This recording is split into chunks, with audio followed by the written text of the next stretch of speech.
दोस्तों, एक दिन एक किसान का बैल कुएं में गिर गया।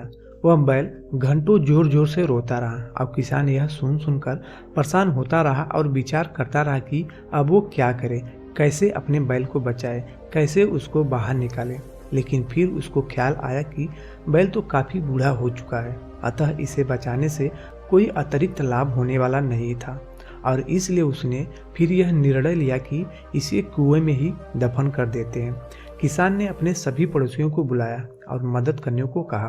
किसान के कहने पर सभी राजी हो गए और सभी ने एक एक फावड़ा पकड़ा और कुएं में मिट्टी डालना शुरू कर दिया।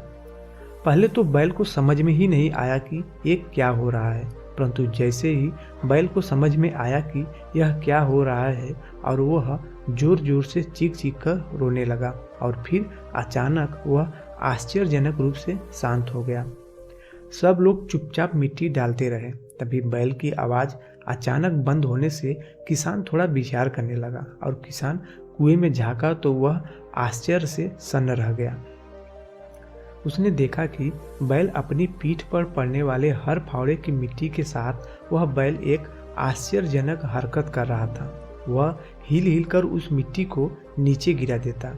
मिट्टी कुएं में नीचे गिरती रही और वह बैल एक स्तर ऊपर उठता रहा और बैल उसे सीढ़ी की तरह इस्तेमाल कर रहा था और फिर एक कदम बढ़ाकर उस पर चढ़ जाता।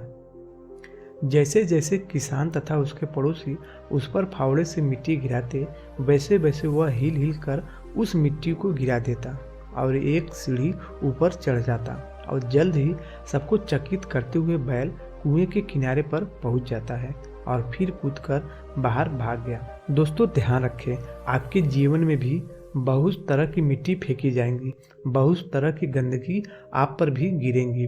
जैसे कि आपको आगे बढ़ने से रोकने के लिए कोई बेकार में ही आपकी आलोचना करेगा और कोई आपकी सफलता से ईर्ष्या के कारण आपको बेकार में ही भला बुरा कहेगा। कोई आपसे आगे निकलने के लिए ऐसे रास्ते अपनाता हुआ दिखेगा जो आपके आदर्शों के विरुद्ध होंगे। ऐसे में आपको हतोत्साहित होकर कुएं में ही नहीं पड़े रहना है, बल्कि साहस के साथ हर तरह की गंदगी को गिरा देना है और उससे सीख लेकर उसे सीढ़ी बनाकर बिना अपने आदर्शों का त्याग किए अपने कदमों को आगे बढ़ाते जाना है। धन्यवाद।